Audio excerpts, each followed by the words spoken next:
Show me the money! Sir, this is a Wendy's. What's up, folks? We're here for another year of movie reviews, another year of idiocy, another year of list making, but now we're going back to the 90s, specifically 1996. We're in the weird years of the 90s.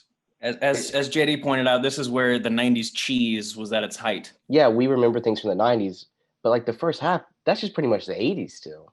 But now we are in the back half, and it is... It's weird. It's real 90s. Weird.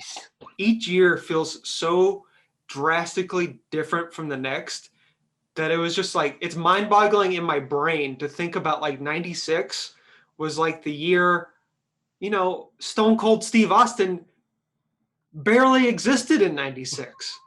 And that's what people remember from the 90s.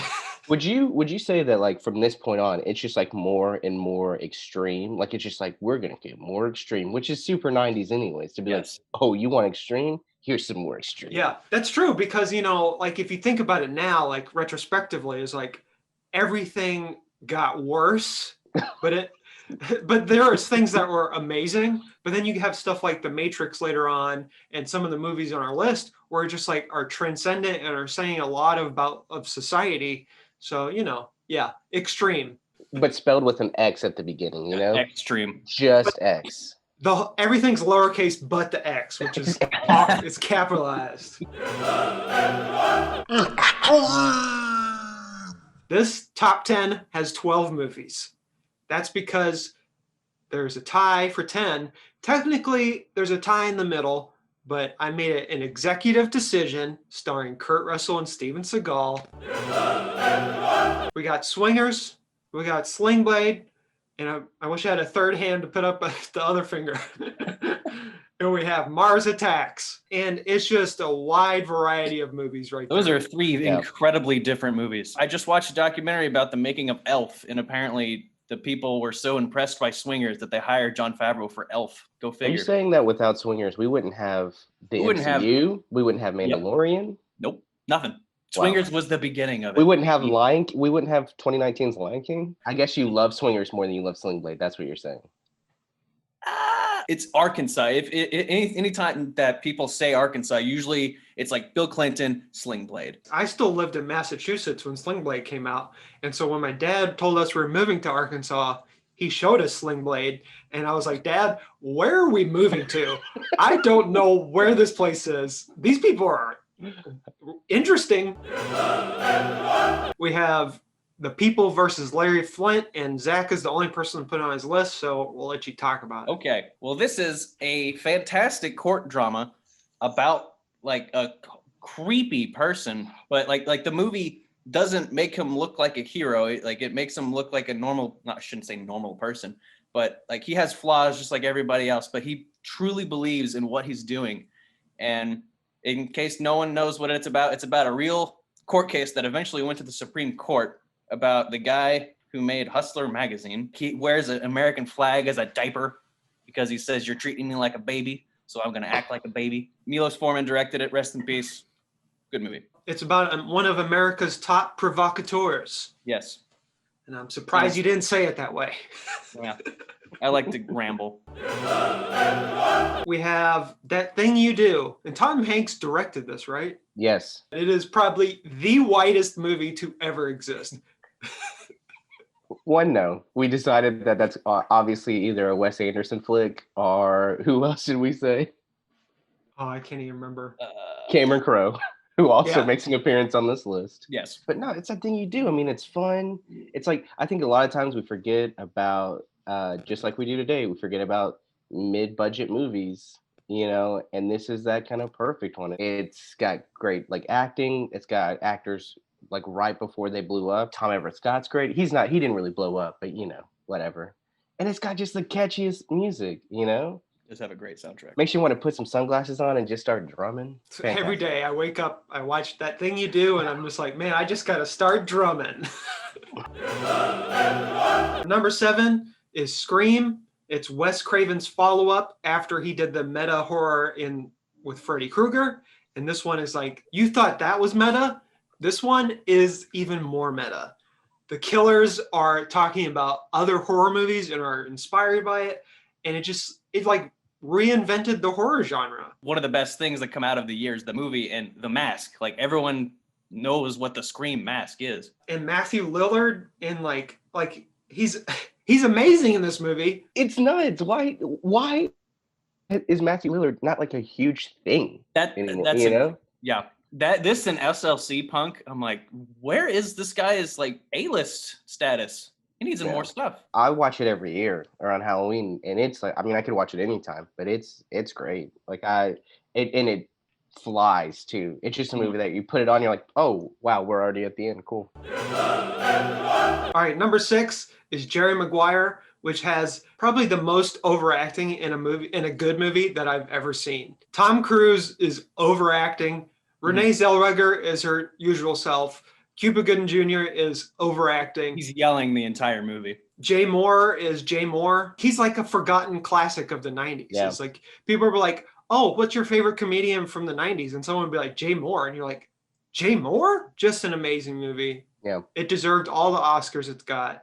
Tom Cruise should have got an Oscar for his acting. And the two lines that it's in like everyday speech now. You had me at hello and show me the money. No, you missed one. Help me. Help me help you. That's great. That's right.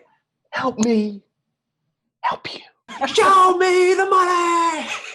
Sir, this is a Wendy's. We have number 5 from Dusk Till Dawn, the most 180 that a movie takes in history. Yes. You think it's going to be a robbery gone wrong movie, and then wouldn't you know it, it's about crazy, ugly-looking vampires. Mm-hmm. Boys, as you already know, my family is the vampire family. I was 10 years old, and I was freaked out, but also in love with George Clooney's character. He was the most coolest dude in the world. That neck tattoo, right? Oh, every time I watch this movie, I think, man, why isn't Clooney doing more weird stuff like this anymore? This was one of the few movies Quentin Tarantino wrote but did not direct, but he starred in it as basically like a trumped up version of himself. Yep. A dude that's obsessed with feet and is a horn dog, and it fits. Yeah. Oh my God, just top to bottom, just an amazing movie. We have Baz Luhrmann's Romeo and Juliet, and we were shocked to learn that Zach the Zoomer did not understand the appeal of this movie. If you're a 90s kid or if you're a millennial, this movie is in your top 10 of all time or top 20. But Zach, I mean, did you never have an English class where like one day you watched the boring one and your teacher had to turn the TV away? Yeah, the one from the 70s. During the naughty part, she had to turn it, and then the next day be like, "Hey, but we're gonna shake it up a little bit." It's like a punk rock like movie, but then they're still speaking like Shakespearean dialogue, and it's just throws me off hard. Paul Rudd is in this movie, and you don't enjoy it. That. Yeah, he's the prince. Like, come on, Zach, what are you doing? God. Look, it has perfect editing. The editing matches the tone and the way they deliver Shakespeare's dialogue. It's fast. It's quick-witted. The acting is amazing. The casting choices. Claire Danes is amazing. Yeah. Just like everything about. I'm obsessed with Romeo and Juliet, the story itself. So when this came out in the 90s, Leo, top of his game. Baz Luhrmann, who just came right on the scene with this frenetic, crazy. Baz Luhrmann's style is very nutso. And it's just that like South LA or that South like California like just vibe. You're like, this movie should never ever work, and it works perfectly. Their guns say like with swords on them. Number 3, we have Trainspotting. Oh man, Danny Boyle, Ewan McGregor, the other guy. Yeah, that guy who's also in Pearl Harbor. Trainspotting is one of the more like amazing, great movies about abuse in terms of like drugs and also just like your own body abuse and just like the weird, bad things that can happen to you if you get addicted to drugs. And the scenery and the imagery is just top notch. And it's like a low budget movie too. And that Iggy Pop song, you can't hear that song without thinking about Trainspotting. We have probably the most 90s action movie to ever exist in the world. Mission Impossible. This movie, you know, the more I think about it, the more I would say the Mission Impossible is one of the greatest franchises we've ever had. It feels so weird and basic. It's because it's a Brian De Palma movie, but it's so freaking good. Yeah, the cast is great. The structure is great. The way that they used the internet before the internet, and they had no idea what the internet was really like. And to take a TV show and then kill off all, like, pretty much like everyone who, not, they were played by different people, but the characters, you know, it'd be like, hey, let's bring back Cheers, but let's kill like half of it. Let's kill all the characters right at the beginning, and then it's about something totally different. Why did you choose Cheers? I don't know. The helicopter chasing a train scene. You could go on about all the things that happen. The bubble gum. The magic trick he does. Oh, so good.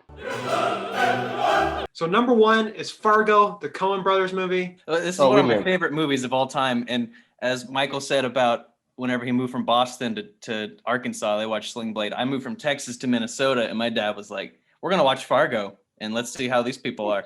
And I'm like, where are we going? There's murderers, but they're so nice about it. I would argue it's perfect, where it's like every single part of this movie is great.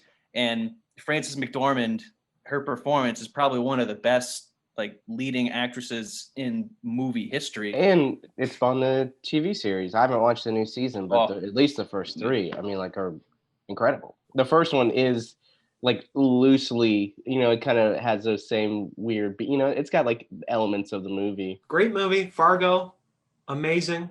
A good list, you know, objectively, this is a good list. Great list. Probably one of the better ones. Well, let's not get ahead of ourselves. I wouldn't say anything we do is good. That's fair. Yeah. We're just there. Next year is where things go haywire. Things will go extreme.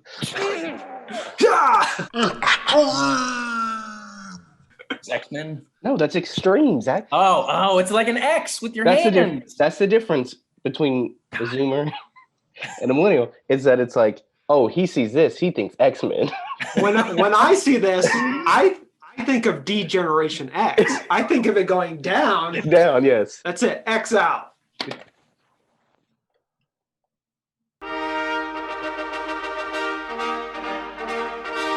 Un esercito di pro